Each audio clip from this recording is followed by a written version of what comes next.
இந்த மாதத்துக்கான வார்த்தை, நான் உன்னை கட்டுவிப்பேன், நீ திரும்ப கட்டப்படுவாய்.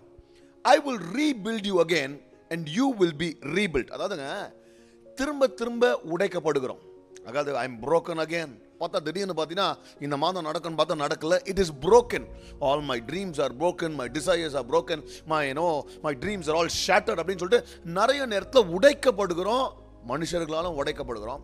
உடைஞ்சிட்டு அதே நிலைமையில் இருக்கணும்னா இன்னைக்கு ஆண்டவர் உங்களை பார்த்து சொல்ற ஒரு காரியம் என்னன்னா, நான் உன்னை திரும்ப கட்டு வைப்பேன். I will rebuild you again and you will be rebuilt. நீ கட்டப்படுவான்னு என்ன அர்த்தம்? கண்டிப்பா உன் வாழ்க்கை கட்டப்படும். ஏன்னா நம்பிக்கையற்று ஹோப் இல்லாம இந்த மாதம் நடக்கும் அந்த மாதம் நடக்கும் நீங்க யோசிச்சு கர்த்தர் சொன்னாரு, கட்டிடுவேன்னு சொன்னாரு, கட்டன் பண்ணிடுவேன்னு சொன்னாரு.